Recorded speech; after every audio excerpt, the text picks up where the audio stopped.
We're recording. Okay, so on the exam, notice I gave you a whole bunch of stuff up top here to, well, actually, hold on, let me move this up. I like having this extra screen. I can see stuff so much better now. All right.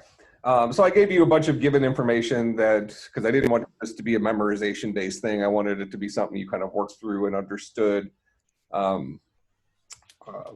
these things. So let's kind of walk through this and see where we end up. What role does each of these technologies play in our OS? So let's just get these onto some slides.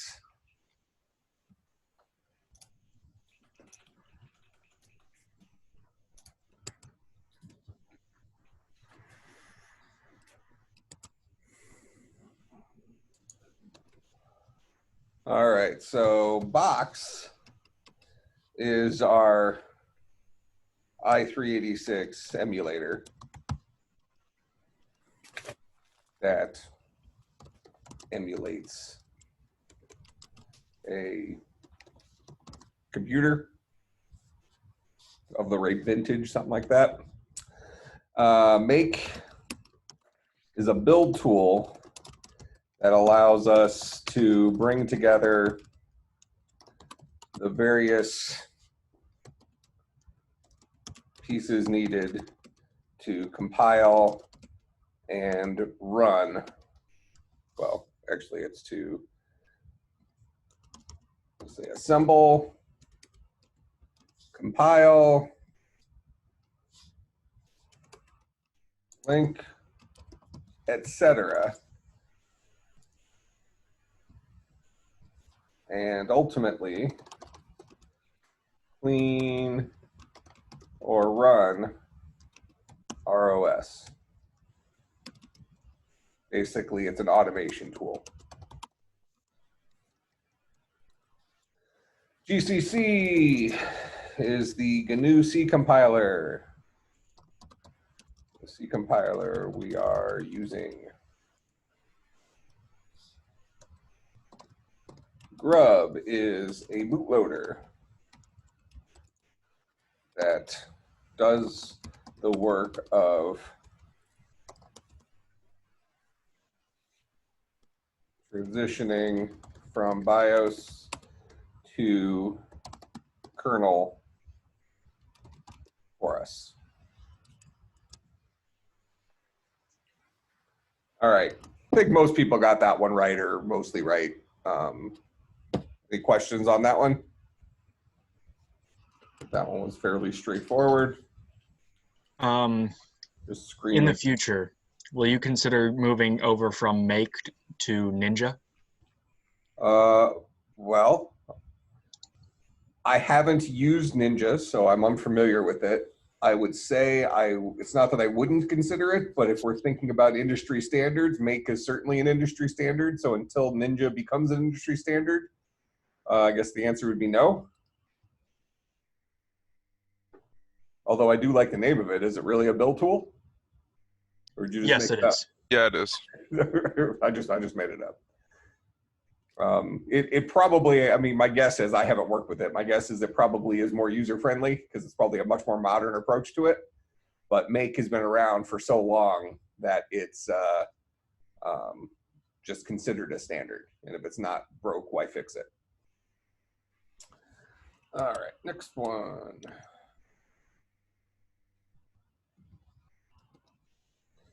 So assuming AX is a 16-bit register, what would the value of BAD look like when stored inside that register? All right, so this kind of, if you notice, one of the themes on the exam was understanding this idea of when you have a register that has a number of bits in it, our only option is not necessarily to store just the magnitude of values. We can store different pieces of information inside of a 16-bit register. So that being said, if we have a hexadecimal number like BAD, we know that each hextet can be stored as a nibble, as 4 bits, right? And that's nibble V. So that means we would have BAD. So B is, let's just write them out here. So B is an 11, A is a 10, D is a 13. So the binary version of 11 would be that's an 11. That's a 10.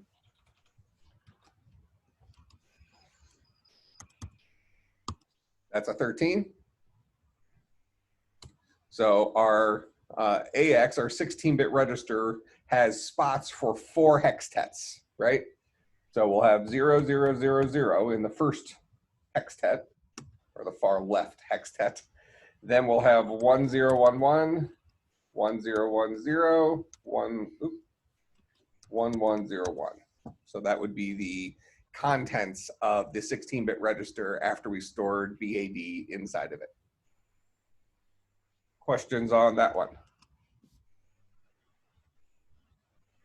If I remember correctly, several people tried to do this big, long, crazy conversion thing to binary and all that stuff. Remember, one of the reasons we use hexadecimal, well, the reason we choose hexadecimal, binary, and octal is because, well, binary is chosen for us by the computer's digital nature. Decimal is chosen for us by the human nature. And then octal and hexadecimal are both powers of 2, right? And since they're powers of 2, they allow us to move between that value and binary conveniently. Because we can fully represent the octets in the octal language through 3 bits, so we can fully represent the hextets of the hexadecimal language through 4 bits. And the next one up would be 32 bits, right? A 32-bit, or base 32 rather, which would be represented in 5 bits. So once we need to represent even larger values, it has a name, I don't know what the name is, but a base 32 number would be the next number up if we need to represent even larger values that would be compatible with 5-bit spacing in 5-bit spacing in binary. All right, so questions on this one? All right.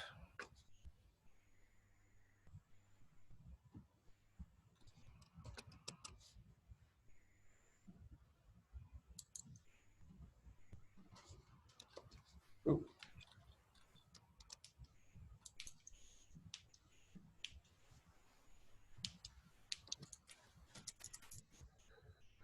Assuming EBX is a 32-bit register, what would the string LOL look like if we stored it in EBX? Okay, so there's a couple of approaches you could have taken with this one. So when we think about the string LOL, let's just break down what that means. That's the value we want to store. So the value we want to store is LOL, and those values would be based on the ASCII character set, right? So we have L, O, L. Come back here. Oh, can I even see this? Let's see. All caps. L is 076.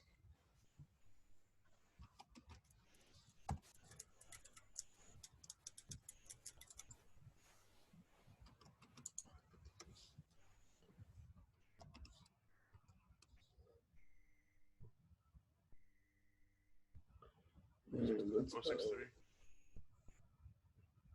079. Yeah. All right, so those are the ASCII values for these guys. And these guys, this is in decimal, correct? All right, so now the ASCII character set is 8 bits. Actually, technically it's 7 bits, but we've chars in C are 8-bit values, so we've been thinking about us representing a char as an 8-bit value. So if I can store values 0 to 255, those are the range of values I can store inside of 8 bits. That means each of these guys is going to have an 8-bit presence, right? So 76 would need to be converted to binary.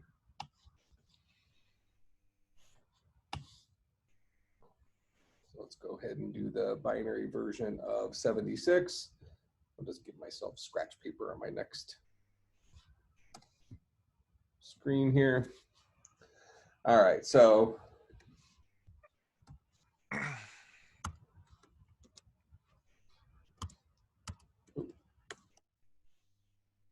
38, remainder 0.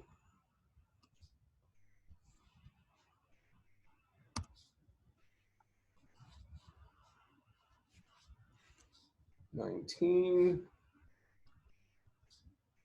remainder 0. 38.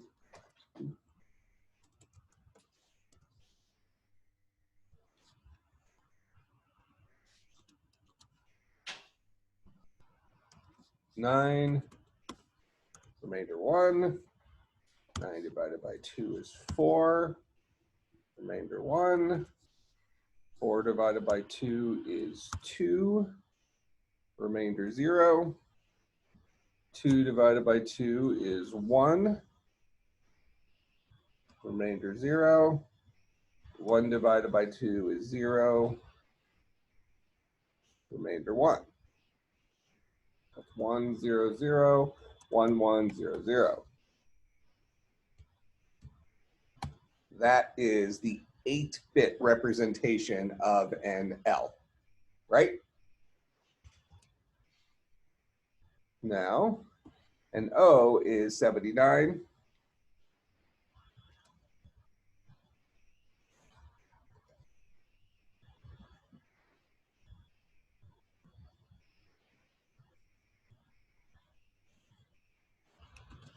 $79 divided by 2 is 39. Remainder 1. 39 divided by 2 is 19. Remainder 1. 19 divided by 2 is 9. Remainder 1. 9 divided by 2. I guess I could have done that one. 4. Remainder 1. 4 divided by 2 is 2. Remainder 0. 2 divided by 2 is 1. Remainder 0. 1 divided by 2 is 0. Remainder 1. So that is 1, 0, 0, 1, 1, 1, 1. That's 1, 2, 3, 4, 5, 6, 7. That's the 8-bit representation of an O. All right, so I'll steal this one first.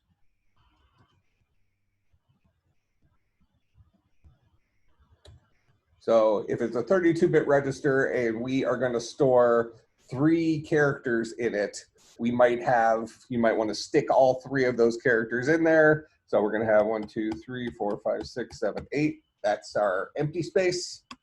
Then we have our L.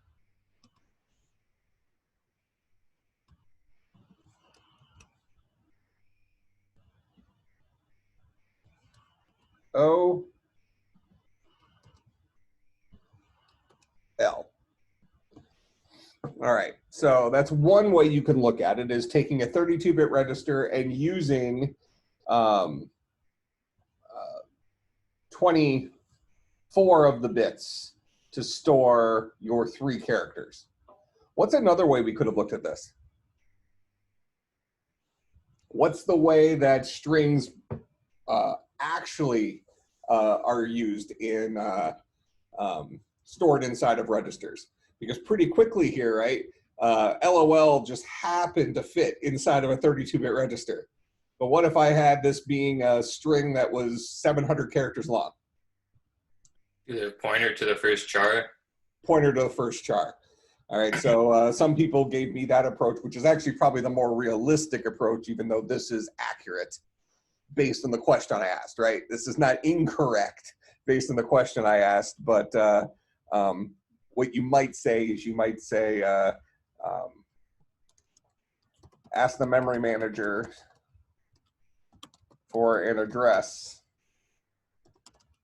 let's say for a base address that is big enough to hold the string. Assume this address is, we'll just make up a number.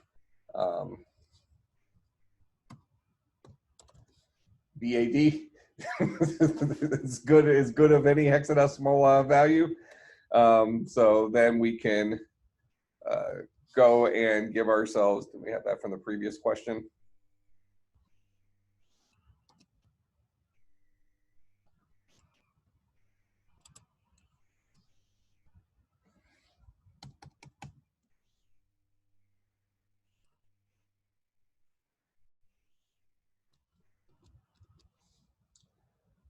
So something like that, the memory address of the base address of where that string lives in memory. So assuming we get a pointer to location BAD in memory, we could store in that 32-bit register, assuming this is like a 32-bit operating system that has a 32-bit memory address, we have address BAD would be stored like this in 32-bit space.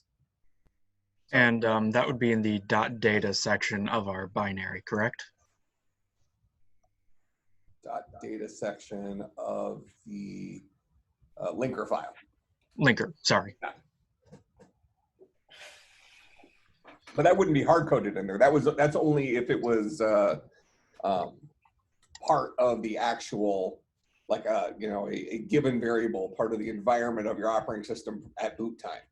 Otherwise, Right. it'd be like us asking our memory manager. Right now we have our ghetto memory manager that uses only half the, gives us only access to half the memory because it marks the other half.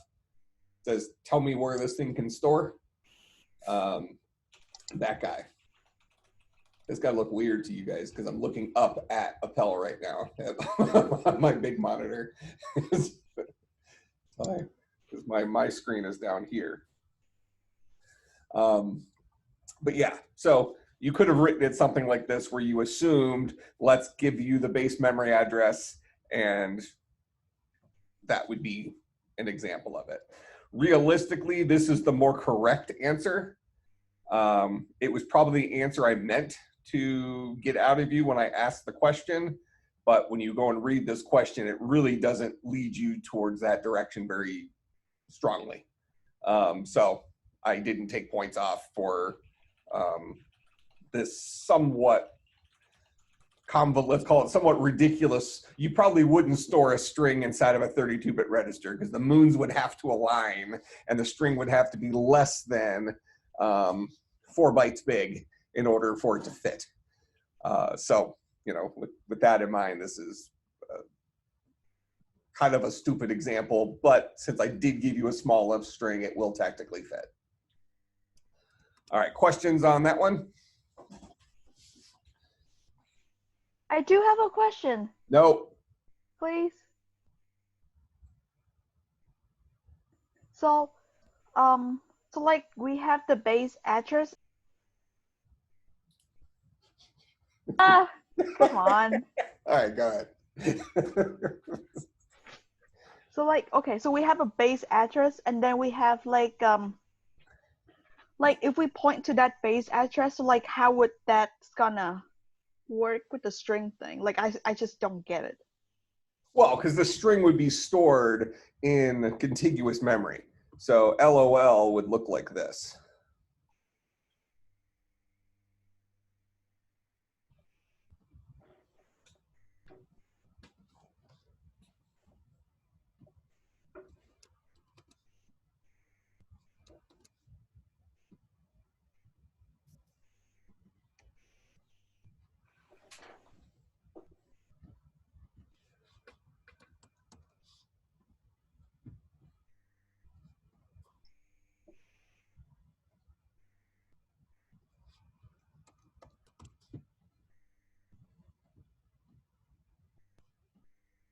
you know what? I'm gonna, just to make this a little friendlier for me, I'm gonna say that's 100.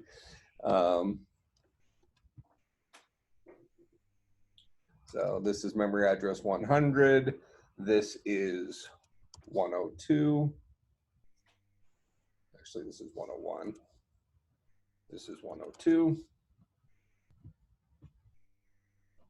Course memory is in red.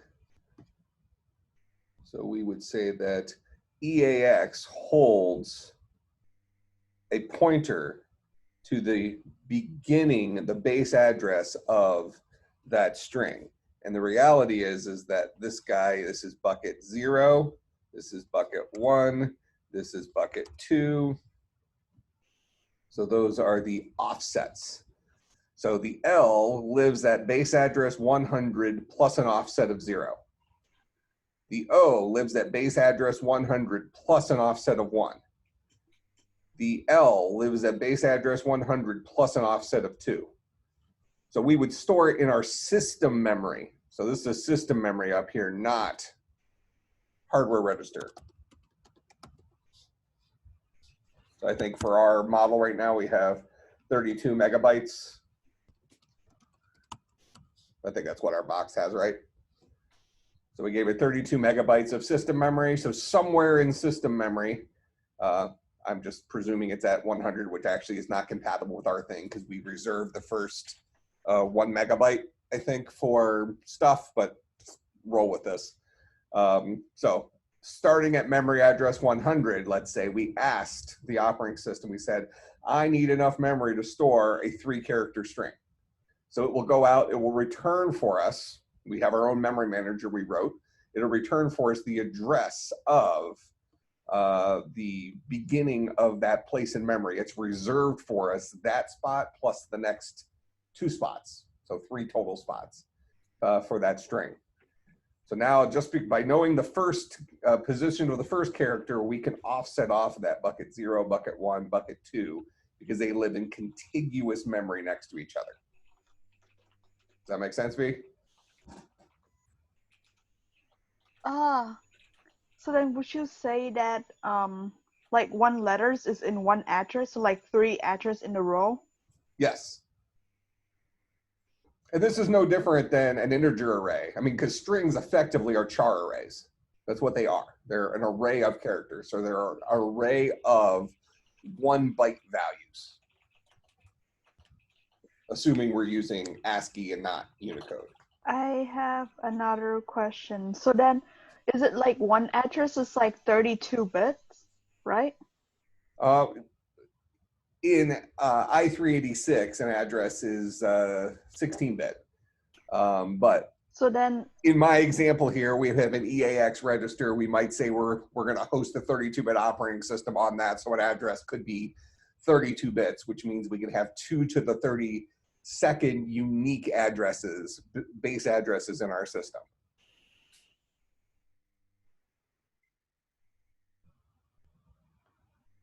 See, the bigger address size we have, if we have a 32-bit address, that's the more unique addresses we can have, because I have 32 bits to create unique numbers. So I can have 32 zeros in a row, that's the first address space. I can have 31 zeros in a row followed by a 1, that's the next address space. I can have so on and so forth. You know, but so that gives me 2 to the 32nd unique memory addresses in my computer memory. That could be the base address of something. Now, I probably wouldn't have that much because then I can only store 1 element per base address. But the reality is the bigger our RAM gets, presumably the bigger the bit size needs to get for our memory addresses, because we're going to be addressing starting addresses, base addresses further into memory. Where back in the I386 days, we use 16-bit or even 8-bit memory addresses. 8-bit would be a little bit older than that, but you know, a 16-bit memory address would allow us to have 2 to the 16th unique memory addresses, so 65,536 unique addresses inside of our computer. And if we had more, you know, so if we had 65,537, we no longer could uniquely identify that.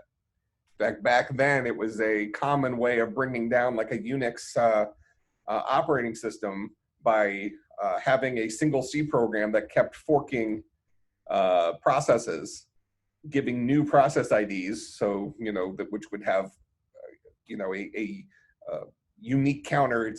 They would have their own footprint in memory as well, but the same thing that governed the total number of memory spaces, 16 bits, also governed the number of unique processes that could be running at once. So you can only have 65,536. I see your hand is up, Austin. So let me just finish this thought real quick. So you can have 65,536 unique addresses or unique processes running on the computer. So if you created a program that quickly created 65,536 unique child processes, you now took up the entire process space of that operating system. And even the person who's super user wouldn't even be able to open up a terminal to manage the system because they were out of processes. The operating system could not create another process for their terminal for them to start killing off other processes. So you brought the machine to its knees because of that. Go ahead, Austin. I was just testing the button. No, we're good.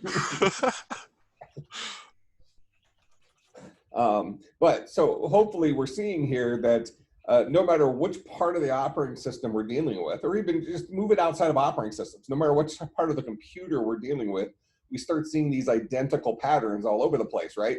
This idea of a base address plus an offset is a common pattern we see all over the place in computing. I know we're still a little uncomfortable with segmented memory. We'll look at that here in a few minutes, but it's the same thing, right? Segmented memory just allows us to jump further into memory before we had big enough registers to allow us to do that with a big enough address space. It allows us to do a mini hop, then a bigger hop to get to a place in a starting place in memory. But, you know, in any case, we're still playing that same game of find base address, then offset from base address. So this is what we have here. This is how strings work. This is how integer arrays work. This is how char arrays work. So anytime we have a collection of something, this is how they work. And the difference between a char array or a string like this and an int array would be, instead of going from 100 to 101 to 102, we would go from 100 to 104 for an int array, because ints are 4 bytes big, 32 bits, where chars are 1 byte big, 8 bits. All right, does that make sense, V? Do you have time after class, No. please? Well, I legitimately don't today. I could meet tonight. I have a meeting right at 5. Well, Okay. just ask your question. Because I mean, if you're thinking it, somebody else probably is too. So what's unclear?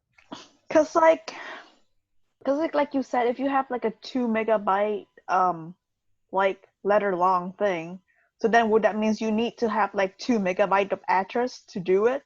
No, you would need 2 megabytes of space in memory to, you know, so if What you, is the difference then? I'm okay, so so confused. this is, so when you have your computer, so our computer here has, we have a 32 megabytes of RAM in our computer. And this is called system memory. And then we have, whoop, clicked the wrong thing. Give me a moment. And we're back. All right, so then we have,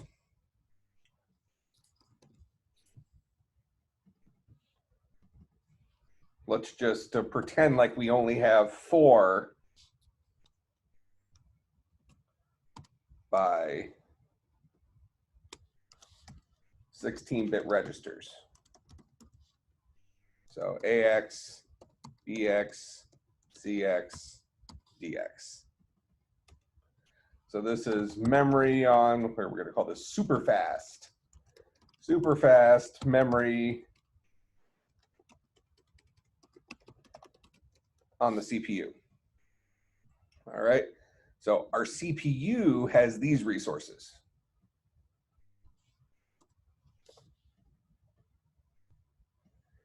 Another part of our computer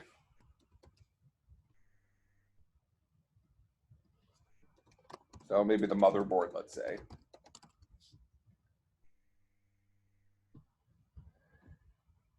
Gives us access to this other storage location. Now notice that 32 megabytes is way, way, way, way, way bigger than 16 bits, right?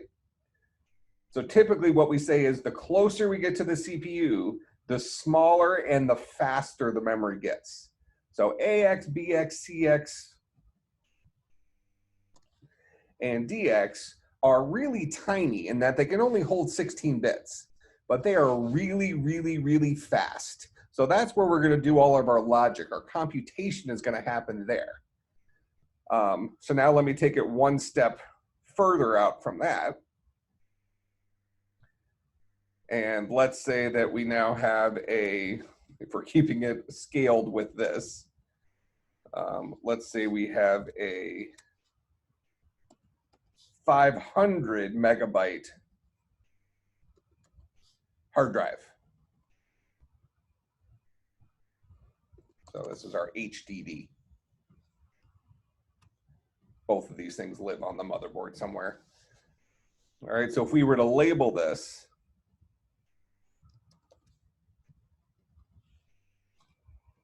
we would say super fast. Oh, here, we'll sit it this way. Fast.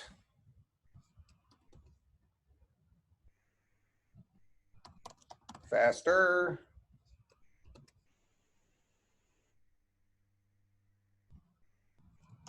Fastest. All right, so whenever we're doing computation, we want to be operating with memory that's the fastest, this stuff over here. But it also happens to be the smallest. So we can't fit a whole lot of stuff in these. I can't fit a 50 character word, a string, into one of these 16-bit registers. But what I can fit in here is where you can find that word in memory, in system RAM, this guy here. All right, and this is still faster. This is still pretty fast. So we can say, let's get to memory quickly, and then let's get the individual stuff from memory. And if we need one of these guys, we bring one of these characters into one of our registers to work with it. If I want to find out, like with our interrupts, if I want to find out which key was just pressed, we get a callback, and then we get a code for the key that was pressed, and we load that into a register. So we've captured the key that was pressed, and rather than putting it, since we want to do logic on it, rather than putting it into system memory, we would put it into a register. But now what we might do, like what we were doing for the last homework assignment, is instead of capturing one key and having it display on the screen, we were collecting keys and displaying it as a string. Now, we might want to keep moving forward and saying, well, what if I want to collect keys and store it as a string so that I can, you know, if we think about, like, if I'm out at a terminal, you know, I'm typing stuff in here, and then when I press enter, I want it to respond. So if I type in LS and then press enter, I want it to respond to my my listing there. Because when I press enter, it's going to go and look up the command I've created. Now, if I put in a really long thing here, like ls pipe to grep for star.java, let's say.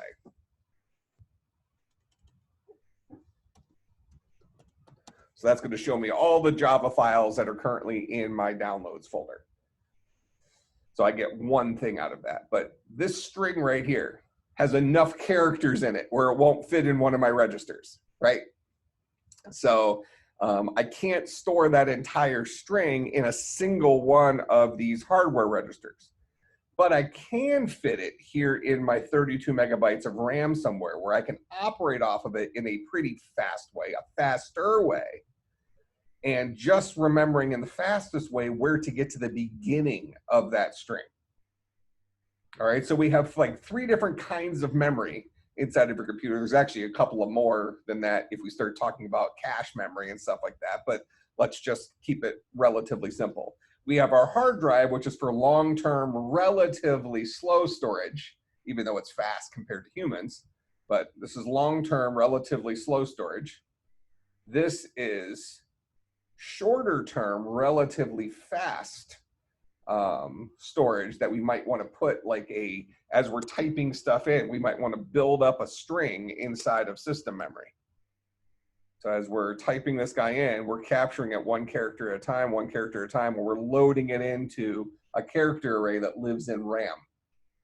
But then when we actually go to operate on it, what we actually have here in the fastest part of memory is a link that gets us to the right place of system memory to get our contents, that we're not limited by the size of our registers. So I can store a string like this in system memory. I got, with my 32 megabytes of memory, I got plenty of room to store a string like that, as long as I know where this L is. If I know where this L is and I know how long the whole string is, I can get to all of this. And I only need one register to hold the very beginning of this in order for me to get to that place in memory. With regard to storing strings in terminals and stuff, I'm thinking historically, is that a reason why we have kind of a prompt character, so we can just kind of quickly check between the enter character and that prompt character, and whatever is between there, that's our command that we're running? Possibly. I guess I don't know for a fact that that was the original. It could have just been for making it look pretty on the screen. You know, when he's saying prompt, he's talking about this part right here.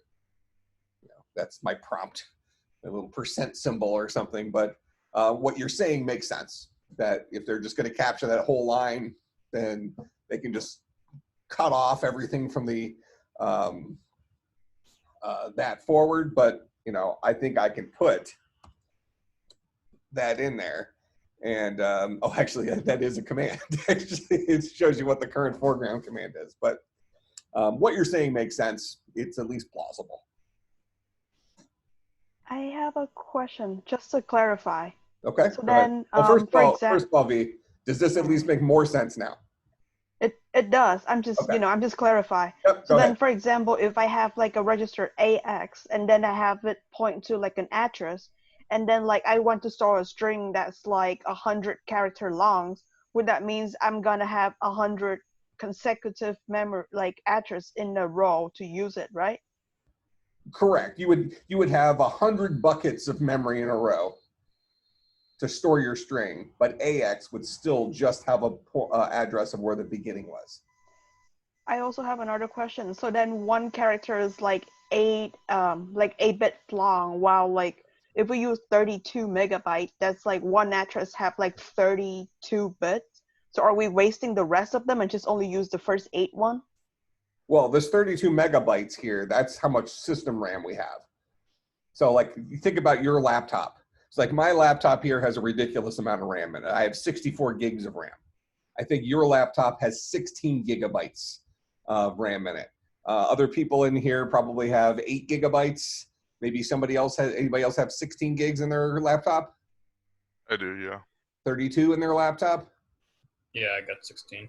Okay, so 16 would be what's considered to be a relatively power user laptop right now. 8 gigabytes would probably be what, if you were buying something off the shelf today, what it would come with.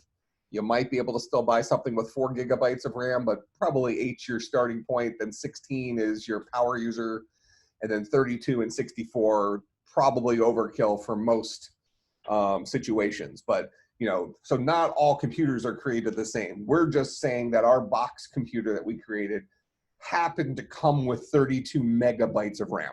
That's what that machine shipped with. Okay, so that's what we have to work with in terms of the faster memory, where we want to store stuff during runtime, but that needs to hold enough stuff that would not fit in our registers. These are our power tools. We have to use these sparingly because we only have so many registers to work with. That's why we've even seen, like with segmented memory and with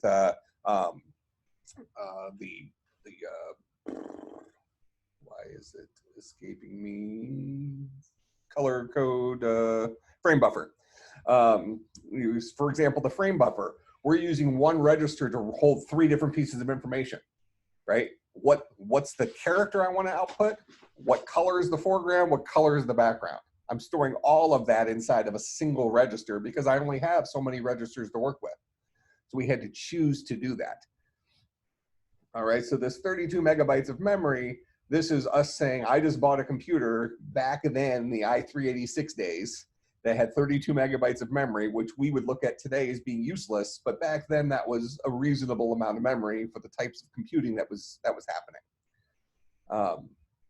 So that means you can have, if for 32 megabytes, so that's 32 times 1024, that's kilobytes, times 1024, that's megabytes.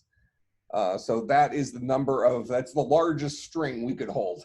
We could hold a string that is 33,554,432 characters long. So if we had one big long string and we wanted to take up all of our memory to hold that big long string, we could store it that many characters inside of memory using exactly one register to know where the beginning of that is.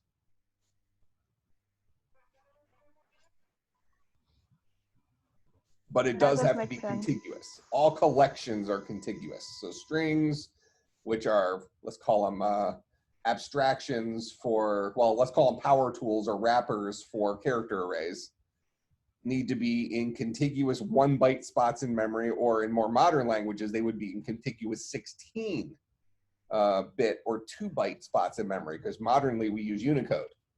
So by allowing us to have larger character sets in today's languages like Unicode, we also now have each one of our characters taking up twice the space. They're twice as fat. We can't fit them in 8 bits. In fact, actually with ASCII, we're actually wasting a bit here. ASCII is only defined as 128 bits, or 128 unique characters. So we only need 7 bits for it. But our smallest data type is 8 bits, a byte. So because of that, we're only using 7 of our 8 bits, but we have to represent all 8 bits. That's why you saw here I padded each one with a bit, single bit 0, to get me to 8 total bits here. But no matter what we're dealing with here, this is the kind of the topic from the CSC450, your data structures course.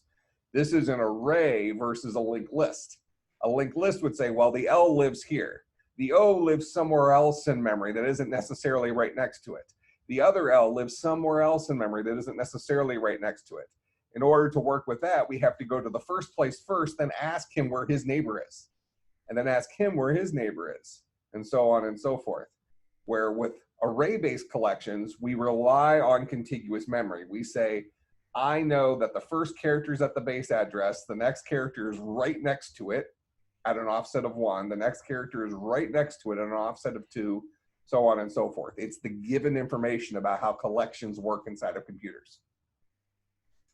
And it's how we get away with using relatively small number of registers, with each register being able to hold a relatively small value.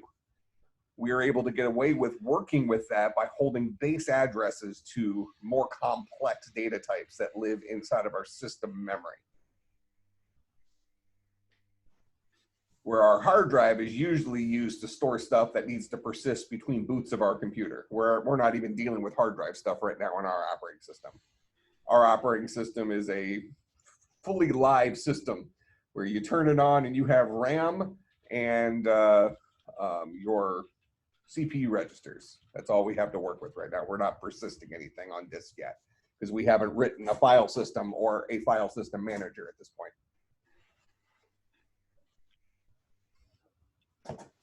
All right, feel better about that? Yeah. All right. So, and I mean, it's an important concept because like I said, if you were confused about it, I think other people probably were as well. So I think this picture is helpful, kind of showing us the different resources. We're resource managers as operating system architects, right? These are the tools that are laying in front of us. We need to solve the coolest problems possible in terms of those tools that are laying in front of us. Now, you want to know what's funny, Austin? Hmm. You're upside down, but I actually don't really notice or bother. I'm not bothered by it. Good. In fact, it's a good look for you, really. Yeah. Good to see the bald spot freely now. Well, no, your headphones are talking most good.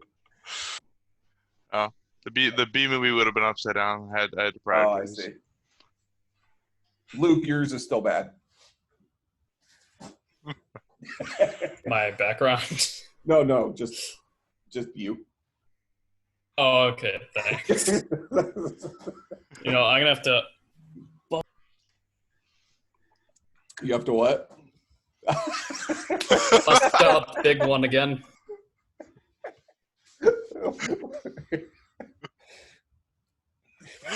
Is it water?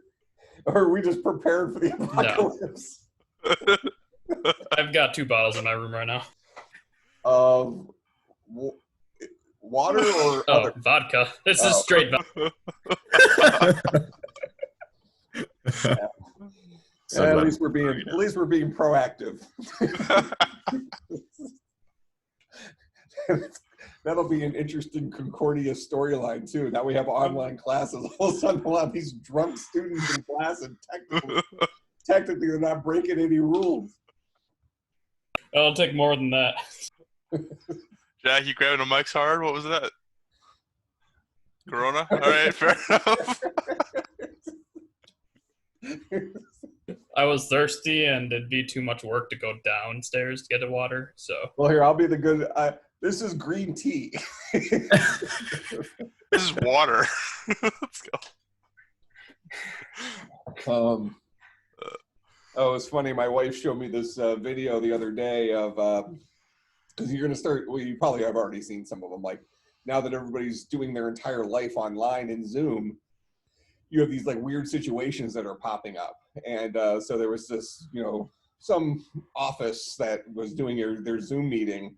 And, these people weren't necessarily used to being on Zoom and knowing when to turn the camera off and stuff like that. So like, there was maybe 8 or kind of a similar size group to what we have here. Everybody had their cameras on and this lady, I guess, didn't really think about it. So she picks up her laptop, takes it with her to the bathroom. She pulls her pants down. She flops down on the toilet. And you see all the other people on the screen. They're seeing this. They're like starting to bust up laughing.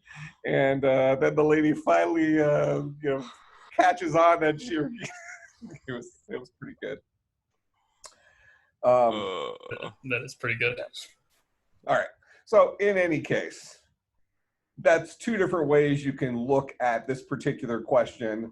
The second one is the more accurate representation of operating systems, where you would store in a register that base address that would point to a place in memory where your entire string lived. Right? That means we don't need to use, our base address is a fixed size. If we choose to be a 16-bit operating system with a 16-bit memory manager and a 16-bit CPU scheduler, we'll say that our base addresses are 16 bits. So that means we have 2 to the 16th unique starting points for strings or collections inside of our memory. All right. Now, with that in mind, let's just think about, so let's kind of connect this. We'll kind of build a lesson into this a little bit, because I know that there's still some confusion with segmented memory. So we're going to say we have 16 bits to store our addresses. And we're just going to use our example here of I have 32 megabytes of memory. Well, 32 megabytes of memory, like we have here, means that we have 33,554,432 1-byte buckets in memory. That's the number of characters we can store in 32 megabytes, right? If we're saying a character has a size of 1 byte, and we have 32 megabytes times 1,024 gets us kilobytes, times 1,024 gets us bytes. This number divided by 1 is the number of unique chars, the unique 8-bit or 1-byte chars we can store in 32 megabytes of memory. 33,554,432. So here, let me copy that. So we'll drive this point home in a slide.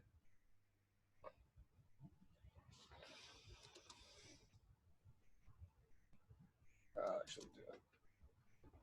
Unique characters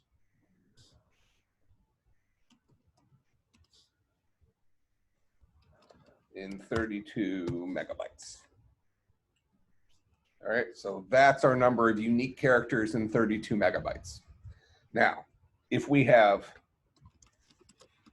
16-bit memory addresses, that means we have 2 to the 16th power of unique memory addresses, which is 65,536.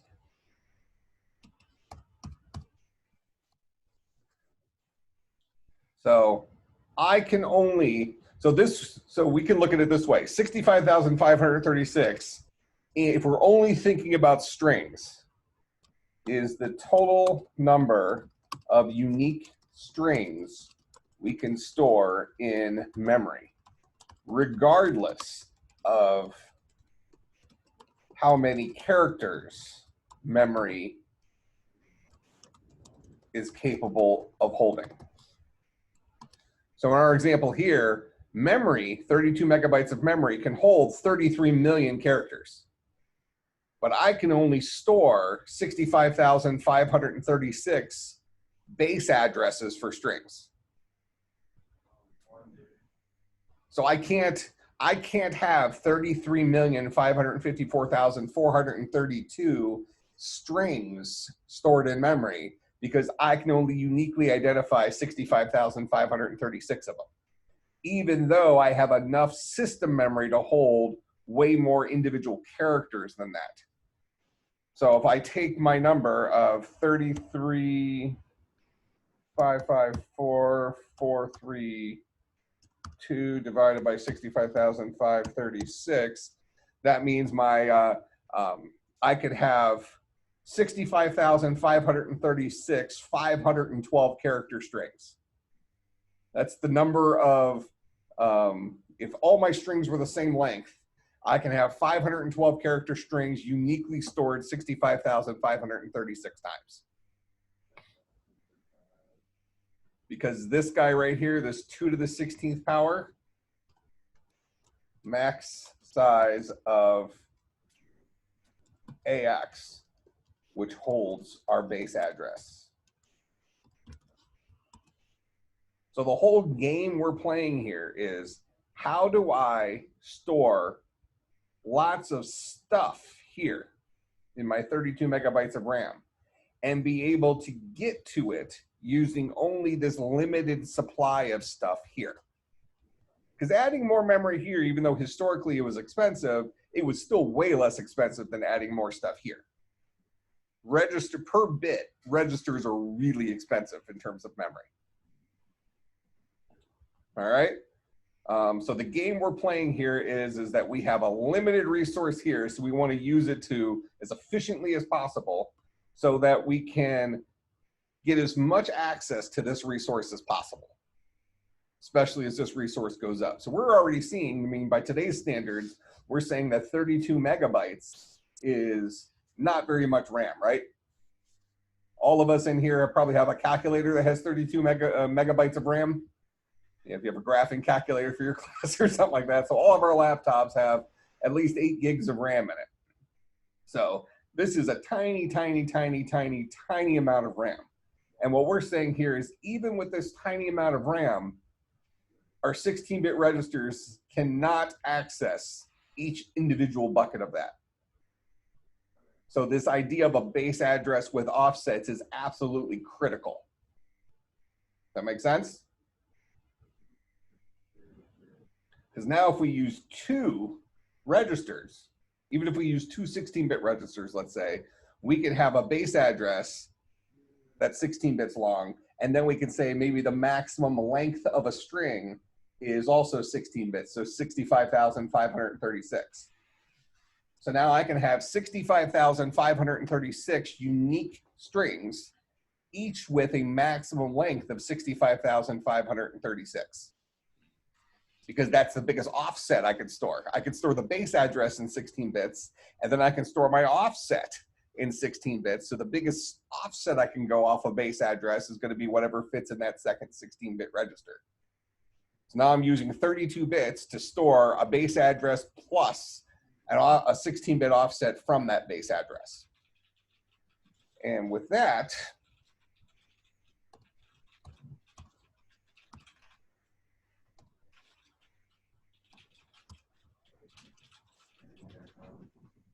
now I can work up to, what's that, 4 gigs of RAM? If I set that as my limitation. That makes some sense?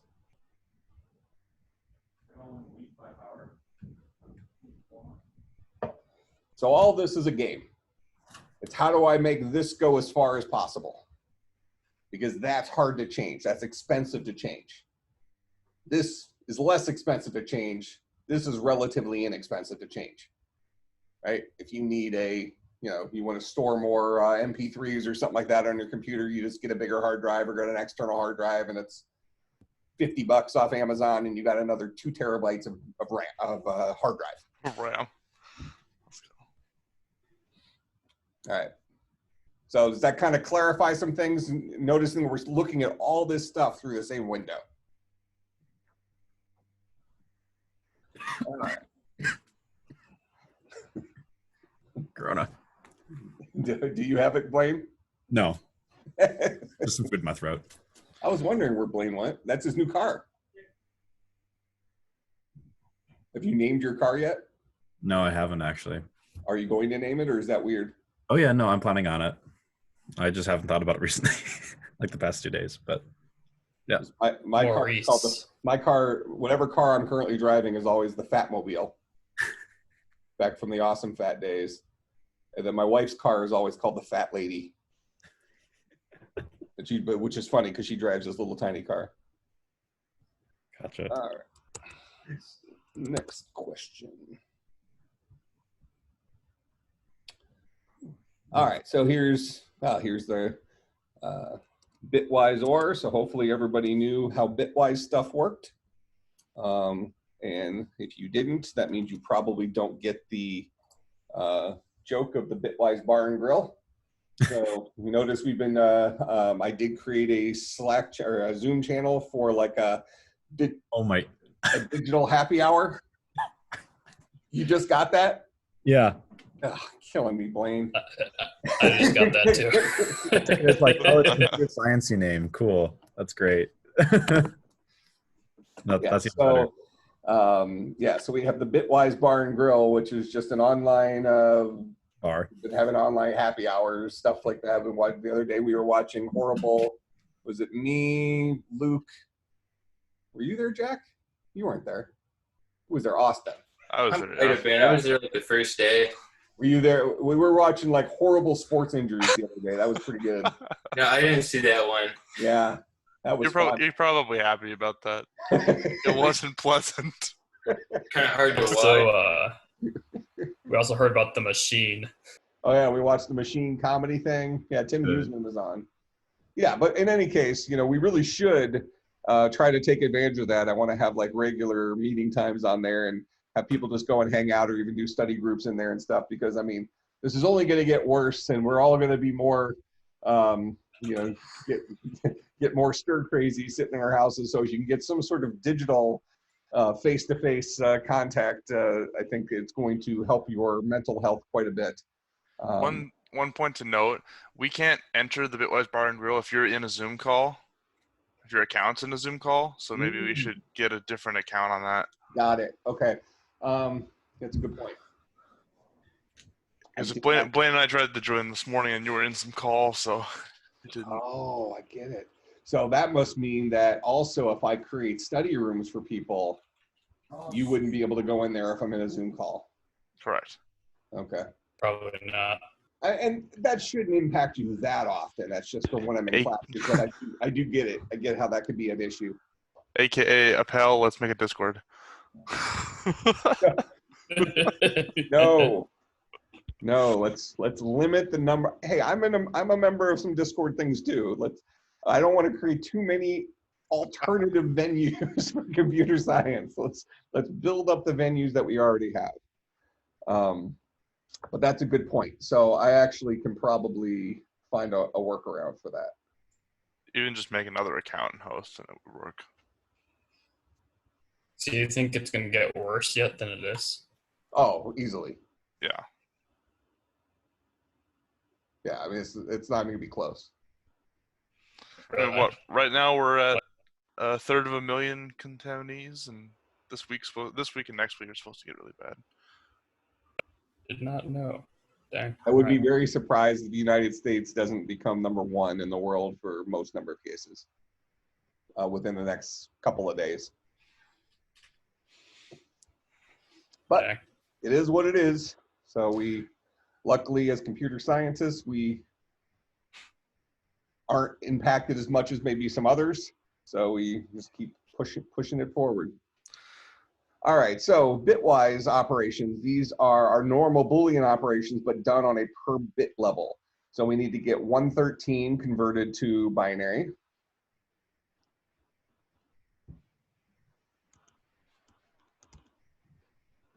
So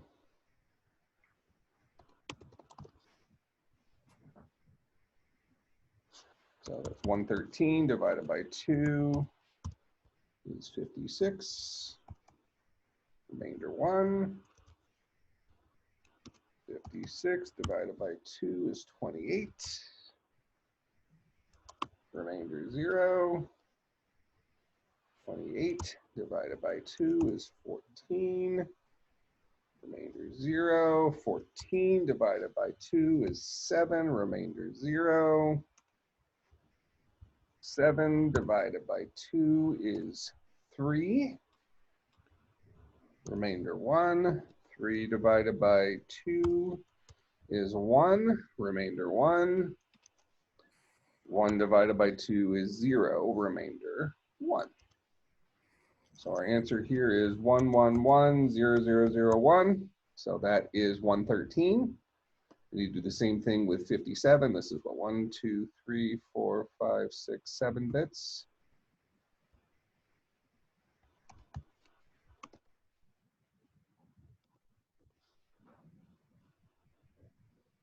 All right, so 57 divided by 2 is 28. Remainder 1. 28 divided by 2 is 14. Remainder 0. 14 divided by 2 is 7. Remainder 0. 7 divided by 2 is 3. Remainder 1. 3 divided by 2 is 1. Remainder 1. 1 divided by 2 is 0. Remainder 1. 111001. I'll put an extra 0 there in front of that one because we need to pad them out to the same level. So I'll go back here. We have, that's the first number.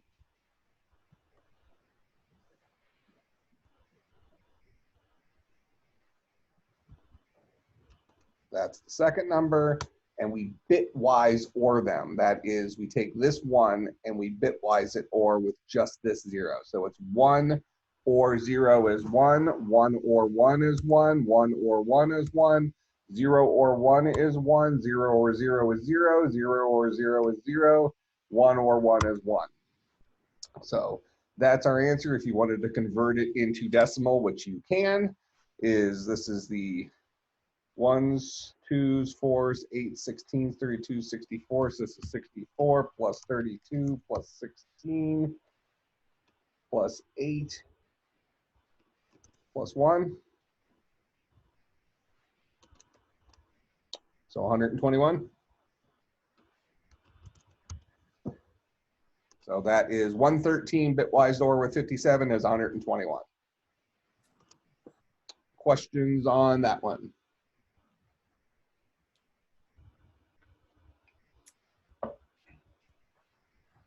Okay.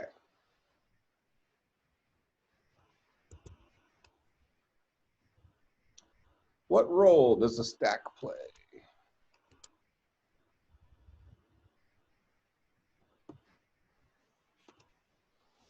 What role does stack play in an operating system? Give two examples.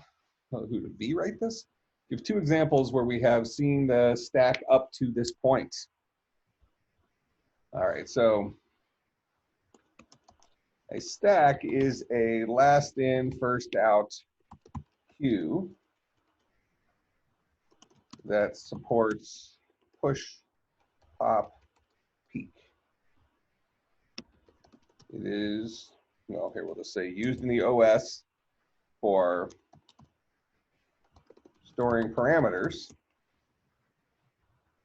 for function calls. It's also used for storing register values during context switching. Context switching is a necessary feature of the OS as interrupts will cause CPU to switch to other executable code. So something along those lines.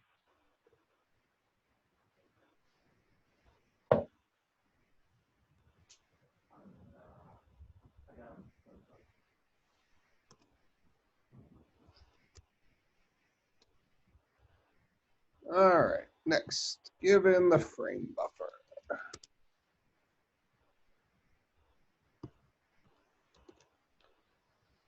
Info above, what is the 16-bit value required to display a question mark in a green font in a white background? So we have a question mark right here. Let's go and look up question mark. Where is it? Oh, this font is way too small for my eyes. Help me find it. 79. 79. No? Is it 63. Okay. 63. Yeah, 63. Thank you. All right, so that is that guy. And then we want green font. Gave you the chart for that. So green font 2. And then white background. 15. 15, thank you. All right, so we have that. And then we have the frame buffer info. So we have 16 bits to work with. So we have the far 8 bits are going to be foreground color and background color. And then our question mark will be in the first 8 bits. We need to convert these to binary. So 63 in binary.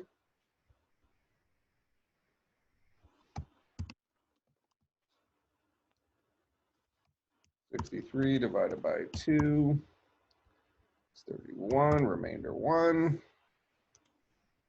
31 divided by 2 is 15, remainder 1. 15 divided by 2 is 7, remainder 1. 7 divided by 2 is 3, remainder 1. 3 divided by 2 is 1, remainder 1. 1 divided by 2 is 0, remainder 1. All right, so that is 1, 1, 1, 1, 1, 1. So that's 6 bits. 0, 0, we pad the front.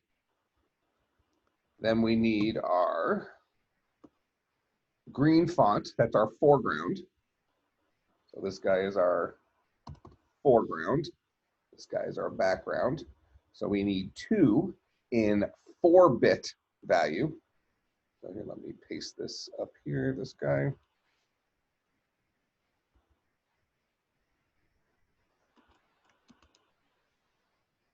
So we need a 4-bit representation of a 2. So 10 is 2. 0010, that's our 4-bit version of that.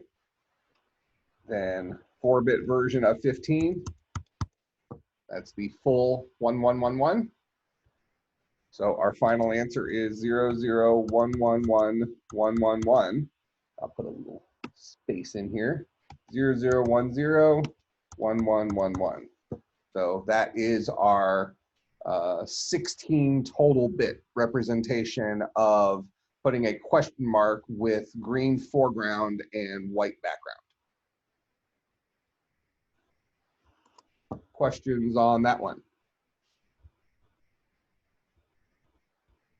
Okay, again, really driving the point home. I didn't intend to spend all class on the exam, but actually this is good because this is connecting a bunch of our dots. So really driving this point home is that we don't just use these guys just for holding numbers, because sometimes the numbers we need to hold aren't that big, right?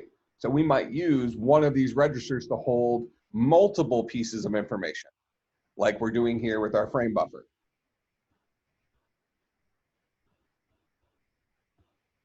That makes sense?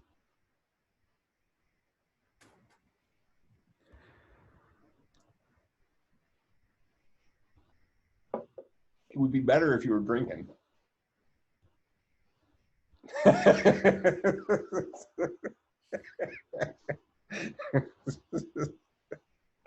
You should get your giant bottle. I have like cat toys duct taped to the bottom of it, so it's like shaking.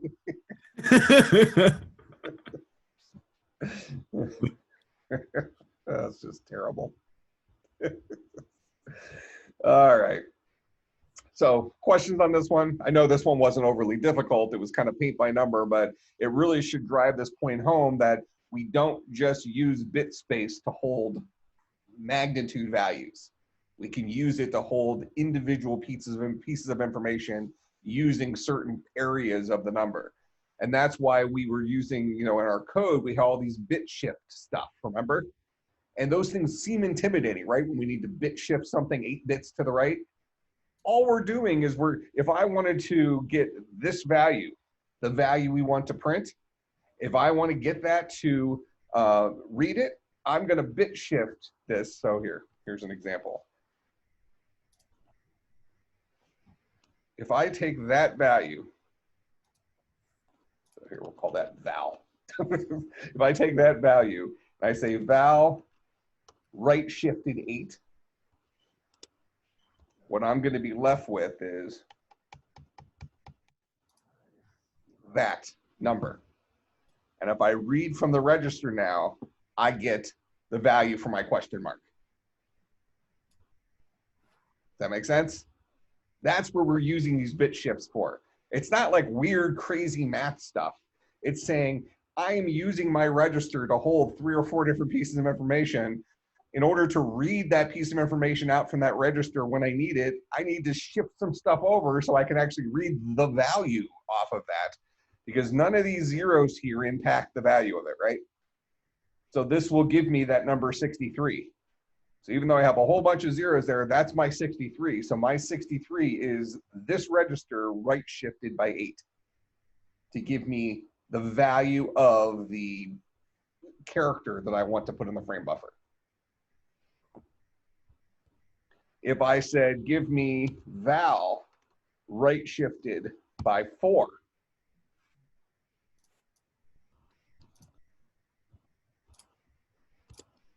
that's going to give me something that looks like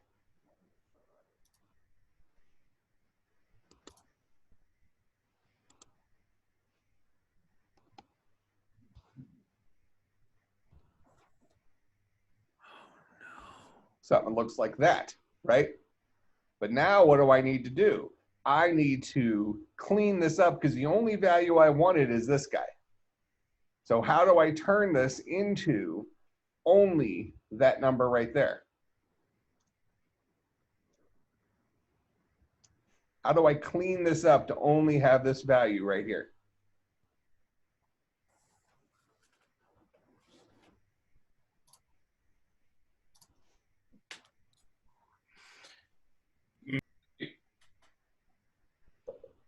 you look at Bitwise and Okay, and what will I bitwise and it by? 0xf. If you just want the last 4, right? Yep.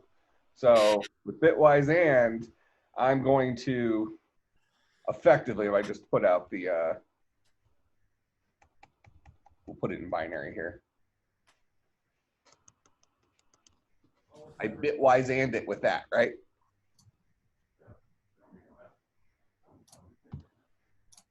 So there's my bitwise and what am I left with? I'm left with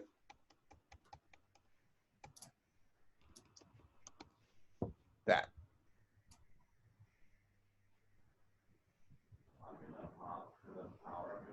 So that is this value here.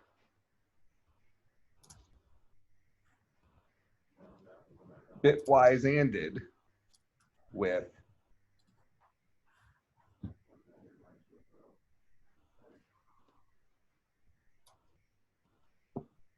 this value. So this is 0, 0, 0, F.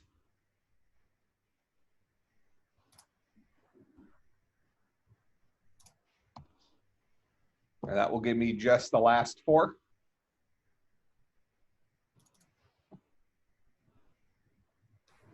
that make sense?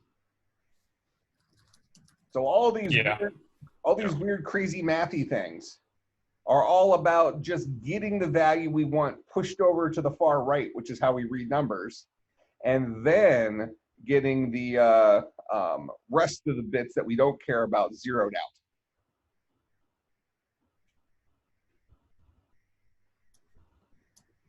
So what does a bitwise and of an F mean? It says, if I bitwise this guy and it with an F, it says, keep this guy whatever he currently is. All his ones should remain ones, and all of his zeros will remain zeros.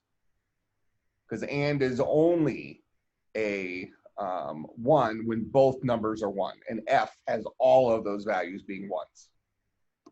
That's what I'm bitwise anding it by. All right, so this isn't crazy math stuff that you need to go back to some linear algebra book for discrete math or something like that. All we're doing is shifting bits around and clearing out the other bits so that when we read the value from the register, it has the number we were expecting in it. So this gets me my foreground. Make sense? Can you remind me once more how you ended up getting the hexadecimal value? Which one? This guy? From the binary. Yeah, from the binary. Yeah, so we are, in order to keep only these 4 bits, we want to and it by 1111 there. And we're anding it by zeros every place else, guaranteeing they all get zeroed out. This is so that's a 15. 15 is an F. That's a 0. That's a 0. That's a 0. 0, 0, 0, F. Okay, that makes sense. All right, I think I completely get it then. Okay.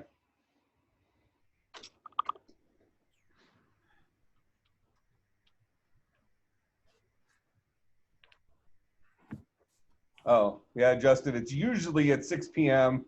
I'm going to actually be a little late tonight, but I'll come in around 6:30. So if people are going to be there, I will show up, but I have a meeting until right around then.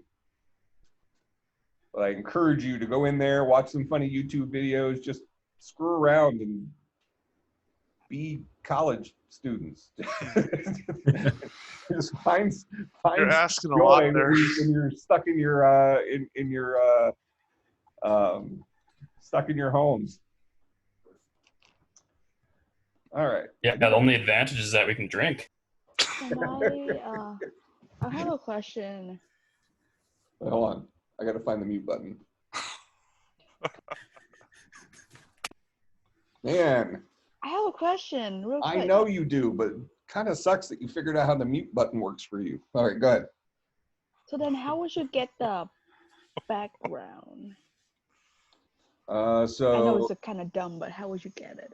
I got it. So our background color, which one is that? That's the last 4 bits. Oh, see, that one's actually easy. So this gets us,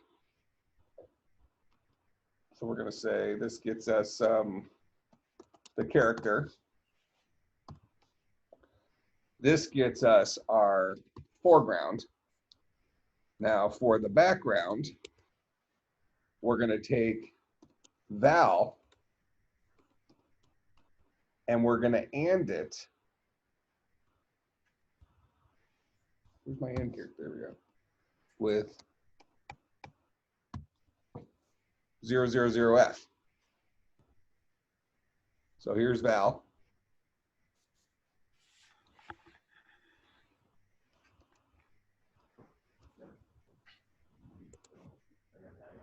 And we're going to and that with this number,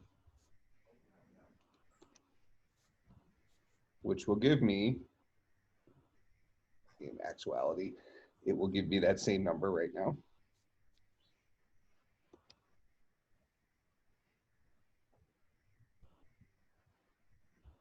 Hold on.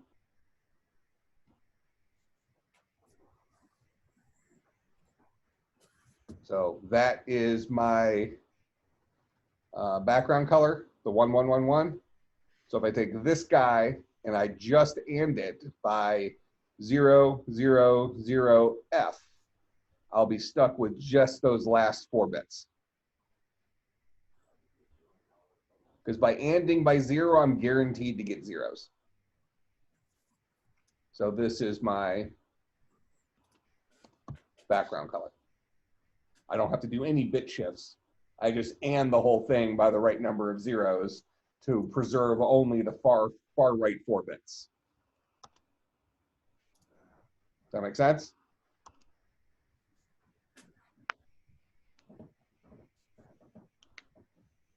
Because we always read from, oh, not a T. I always read from registers starting at the right. So I need to shift the value that I want over there, and then I need to clean up the rest of the number to make sure I haven't left anything behind. I didn't have to do any cleanup with my character because when I shifted to the right by 8, I created 8 zeros, leaving just my 8 values after that. If I really wanted to, I could and this by 0, 0, 1, 1. 00FF, sorry. So this guy right here is equivalent to me saying and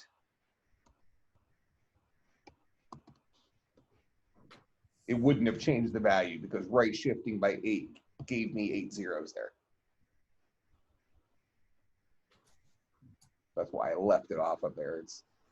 We could say that's just making sure you have zeros there if you wanted to, but it doesn't impact the value. That make sense, V? Yes, thank you. So there's that. So everybody's cool on this. This is our answer.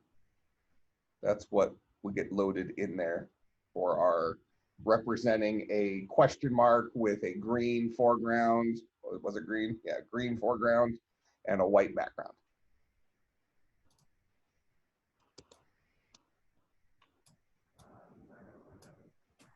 All right, segmented address. People didn't like this one. Maybe it'll make some more sense now in the context of what we talked about today.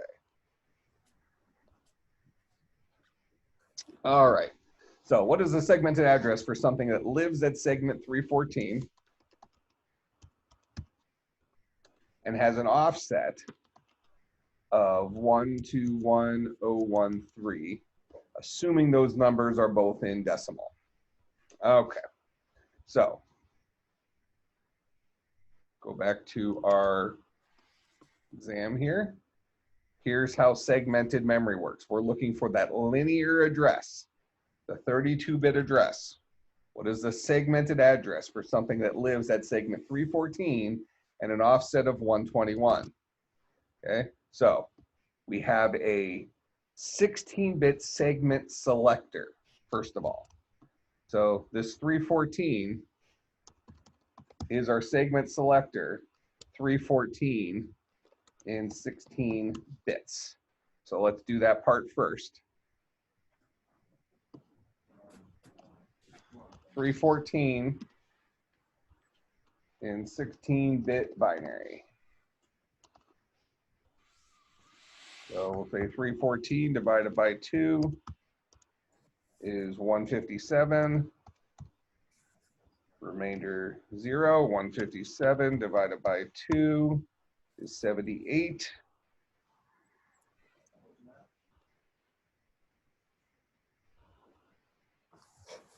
Remainder, oh, let me kick this out a little bit. Remainder 1, 78 divided by 2 is 39. Remainder 0. 39 divided by 2 is 19. Remainder 1. 19 divided by 2 is 9. Remainder 1. 9 divided by 2 is 4. Remainder 1. 4 divided by 2 is 2. Remainder 0. 2 divided by 2 is 1. Remainder 0. 1 divided by 2 is 0. Remainder 1.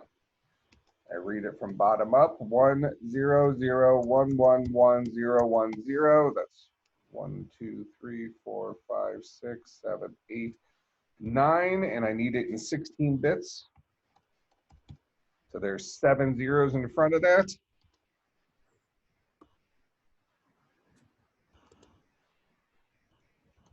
So there is my 16-bit selector as my starting point. All right, then I'm going to add to that my offset address. Now you could have done this with decimal math. I'm just doing it in binary, which is how the computer is going to do this. Okay, so I'm going to add to it my offset address. My offset address is actually going to be 32 bits. Mhm. So offset is this guy.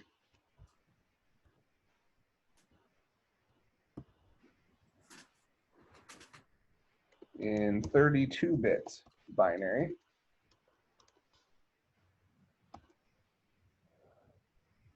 One 121,013 divided by 2 is 60506. Remainder 1. 60506 divided by 2 is 30253.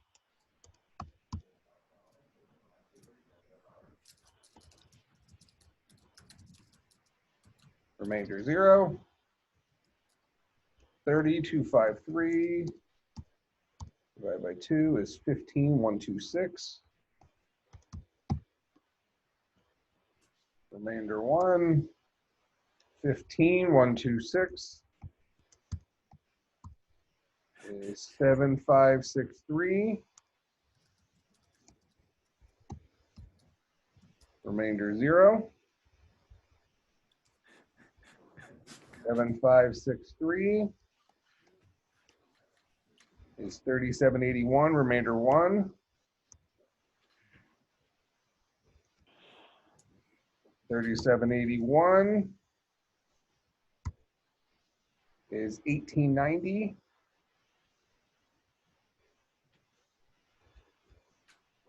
Remainder 1. 1890 divided by 2 is 945. Remainder 0. 945 divided by 2 is 472. Remainder 1. 472 divided by 2 is 236. Remainder 0. 236 divided by 2 is 118. Remainder 0. 118 divided by 2 is 59. Remainder 0. 59 divided by 2 is 29. Remainder 1. 29 divided by 2 is 14. Remainder 1. 14 divided by 2 is 7. Remainder 0. 7 divided by 2 is 3.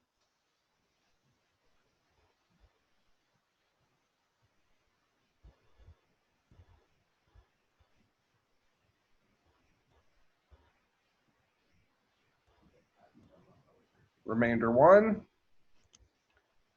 3 divided by 2 is 1. Remainder 1. 1 divided by 2 is 0.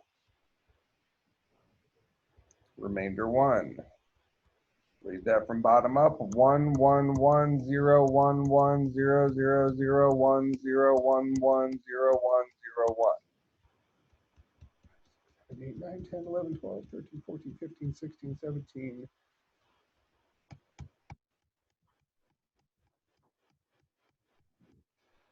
There's the 32-bit version of that number.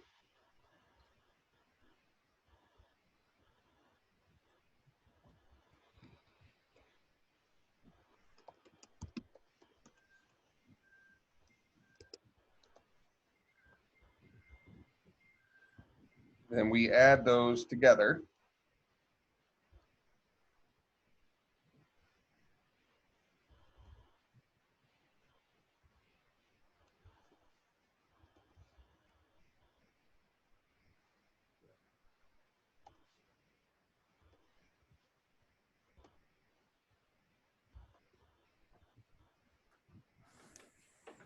I'm just going to give myself zeros all the way out there, and then I'll update as we come through.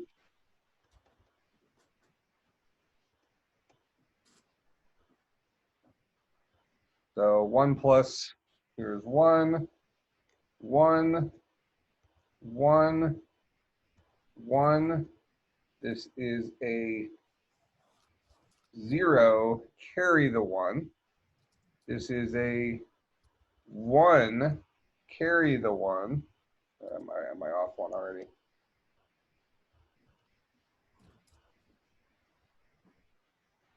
That's 1, 1, 1, 1.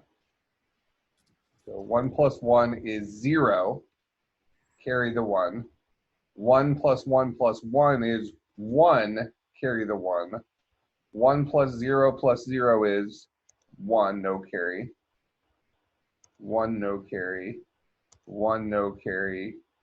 0, 0, 0.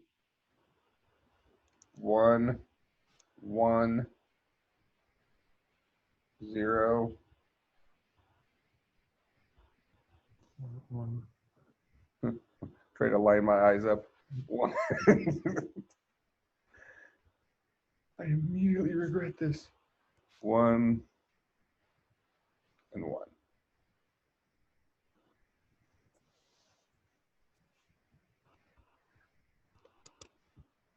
So that's my 32-bit linear address, is this guy right here. This is the 1s, 2s, 4s, 8s, 16s, 32s. Let me just plug it in here real quick.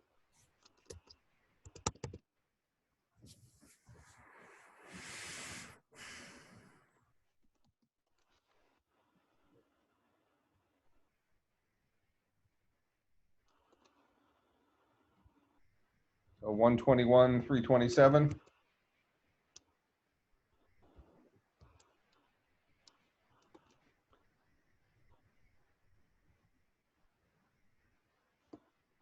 All right, but now to get our actual address, because the question here was, what is the segmented address for something that lives at segment 314 at offset 121?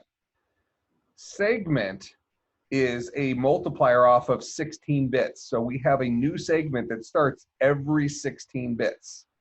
Okay, so what we've done here is given you an address that starts every 1 bit. Well, 1 bit doesn't really let us get far into memory. This is one of the things we talked about today, like when we were looking at the 65,536 number, is that's a number of unique addresses we can have. Well, we want to get as far into memory as we possibly can. So what we use is a multiplier of 16 off of this selector. So we're going to take our selector, and the base address of that guy is that selector number times 16, which gets us out into memory. And then an offset from there.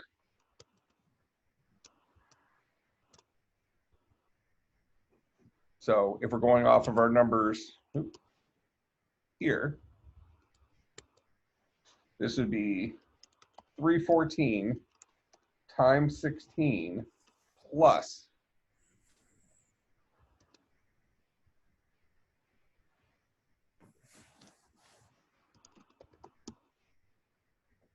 121.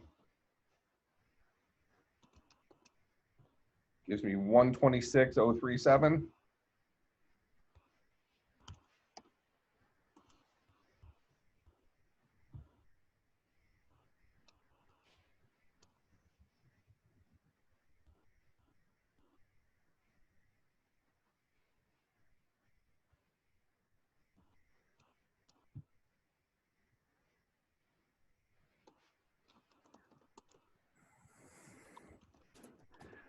Save time here.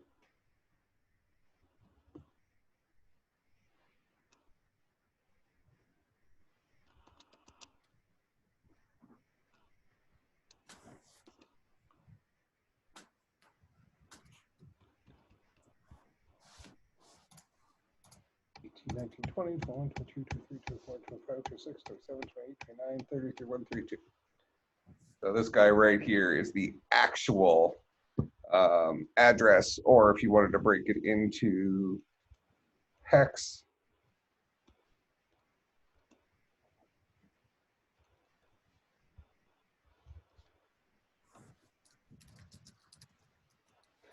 this is 0 by 0, 0, 0, 1.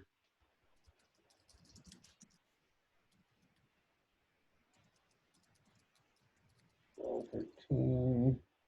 So that's a D.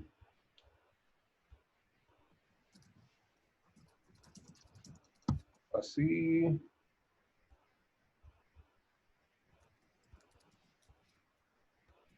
A 5. And a 5. So that's the hexadecimal memory address where this guy would live.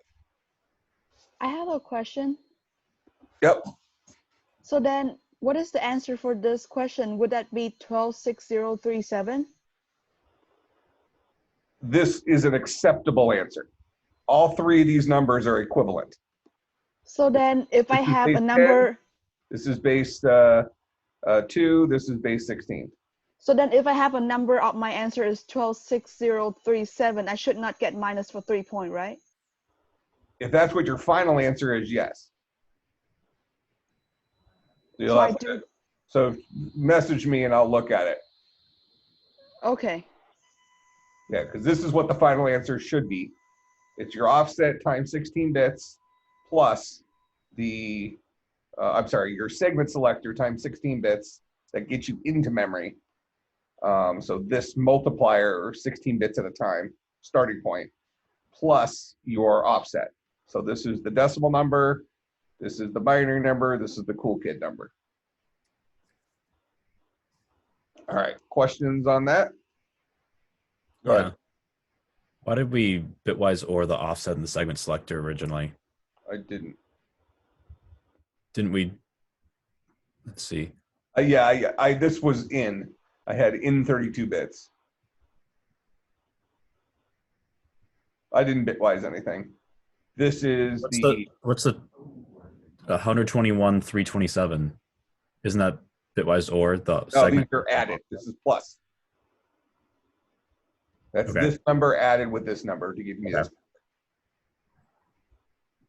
Just doing binary. So this is equivalent of saying 314 plus 121,013. Okay. But what do we need that for? I didn't see us This was use that. showing you if we, so just doing the math off this. So if you didn't know that segment selectors gave you starting points in memory. So you had this as given information. You had a segment selector and you had an offset. Mhm. The segment selector operates off of a multiplier of 16 bits. That's Mhm. what we've been using in our operating system. Some people did it off of 32, and I still gave you credit because if you were doing it, you basically, that's how segmented memory works. So if you decided that you wanted to have 32-bit hops into memory instead of 16, even though we're using 16, that's okay. But you need your selector times how big of a hop into memory is your starting point. So we're doing 314 times 16 to get us our starting point in memory, then offsetting off of that. So our offset is 314 times 16. So memory address 5024 is where we're starting into memory before we offset from it. We're not starting at 314 in memory. We're starting at 5024 in memory, Yeah. which is segment 314. My question is, so underneath the offset section that you have tabbed, the farthest tab in, the This stuff 121. here does not multiply by 16. But what do we use that value for? We calculated that value. We did these values here. These are the base values. This assumed, so this value right here is this number at 32 bits. We didn't use this value. We ended up not using this value because this number here does not reflect the times 16. We would have to multiply this by 16 in order to get our value. Okay. You know how to multiply by 16? Do you mean there's some type of trick? Yeah. No. If I wanted to take this number and I want to multiply it by 16, anybody know how to do that? Do you add 4 zeros? No.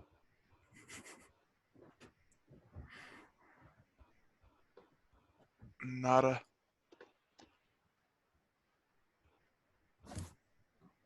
Left shift 4. Okay. That's what I meant, but okay. So Add 4 to the end. well, yeah, no, well, yeah, you're left shifting 4 on this. I get what you're saying. You wanted to add 4 to the end here and take 4 off the beginning here. Yeah, so it ends up being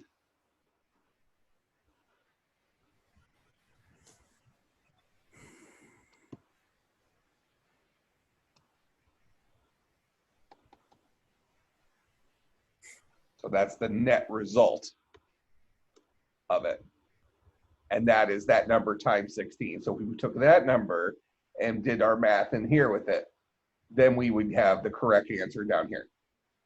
But left shifting by 4, because 16 is a power of 2. So 2 to the 0 is 1, 2 to the 1 is 2, 2 to the 3 is 4, or 2 to the 3 is 8, 2 to the 4 is 16. That's why we left shift by 4. And that would give us the right math. Then this number would be what we would actually add here, which would give us the correct number here, which would give us a 126,037 here. Okay. Okay. Let's just see what the last one was. Context switch, I think everybody got that one right. That's when we move from the CPU, something off the CPU and move it into the, well, using swap and things like that, but it's when one program wants to come onto a CPU, another program has to leave the CPU, so we have to preserve the current state of all the registers. What does it mean to wrap assembly in C? This one was off. This was missed pretty often. This is what we did with in-B and out-B, where we had the assembly code, the magic tricks that were built into the our language, built into our architecture, and we needed to convert from those, but we wanted to use them in C. So what we did is we embedded the assembly code and then created in our header file a C function that wrapped that assembly code to allow us to call in-B and out-B as a C function, even though the underlying logic was an assembly function. All right, so that's what wrapping assembly means, as opposed to embedding assembly. C does allow us to have C code, C code, C code, and then right in the middle embed some assembly. It allows us to do that. We haven't done anything like that in class. What we've been doing is wrapping, where we're saying every now and then we have to use something that is so close to the CPU that we can't write high-level code to the equivalent.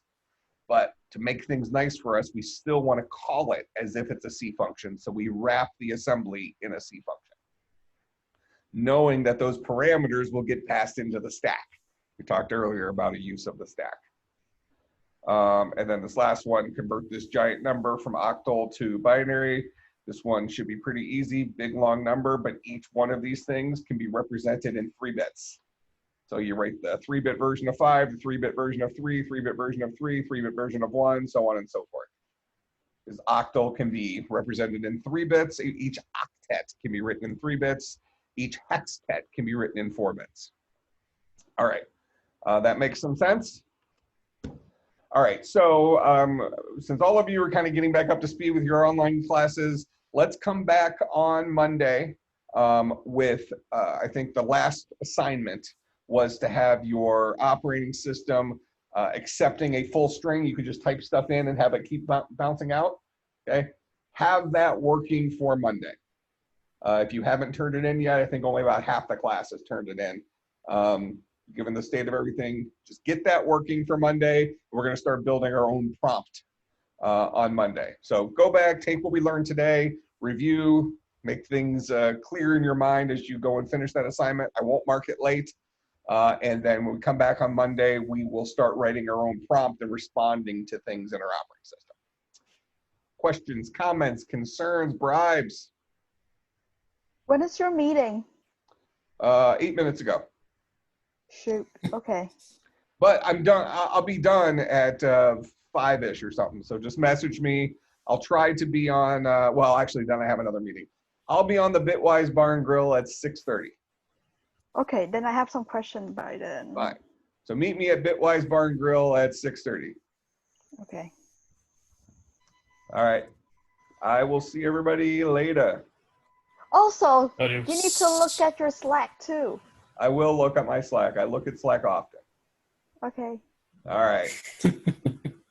Talk to you later.